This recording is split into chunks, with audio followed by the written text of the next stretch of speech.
Psycho, final black and white film directed by Alfred Hitchcock, starring Anthony Perkins and Janet Leigh. It's quite possibly one of the best thrillers I've ever seen. The story begins with a secretary named Marion embezzling $40,000 from her company, and instead of putting it in a bank like she's told to, she leaves town, heading to her long distance boyfriend in the hopes of using the money to start a new, better life. On the way, she stops at an old, rundown motel run by a charming young man named Norman Bates, played by Anthony Perkins. But what seems to be a jovial welcome on the surface quickly turns into a much more sinister situation.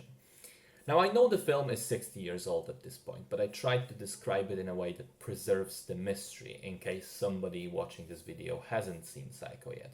Because the plot moves forward and the mystery behind it all is its central strength.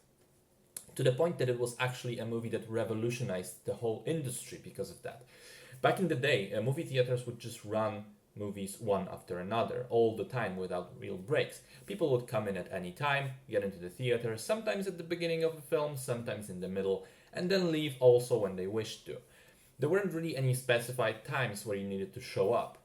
Hitchcock was adamant that such policy be introduced in theaters across the whole United States for the release of Psycho. Viewers were informed that they needed to come earlier as they would not be allowed inside once the showing started.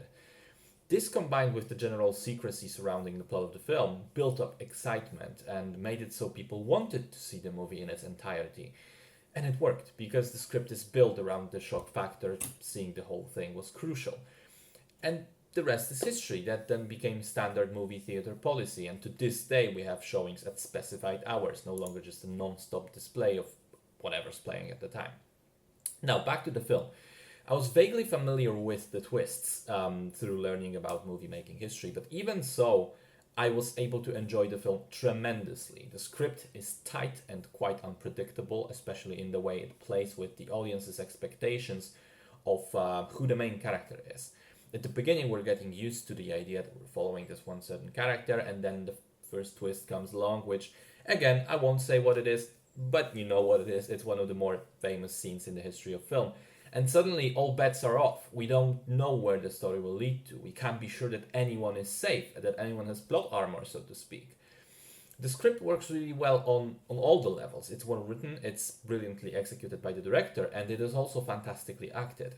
In particular, Anthony Perkins, who became so associated with the role that it basically derailed his entire future career, because everybody would just think of him as Norman Bates. And yet, he would say in interviews that he doesn't mind because the role is so iconic. He is one of the fundamentals behind the movie's success, and I don't think that without him it would be as effective, particularly the final scene.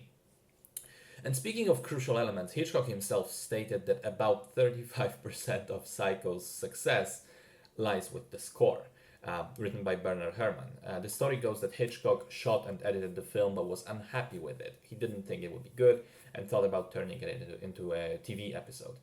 But then Herrmann scored it, and upon seeing the version with the music, Hitchcock was extremely pleased. For good reason. The score is excellent and very, very memorable.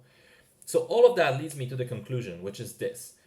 There's often an uncertainty when going back to see and review old classics, whether they're still good in the modern day or whether the industry has evolved so much that they have aged and that they now only work as museum pieces.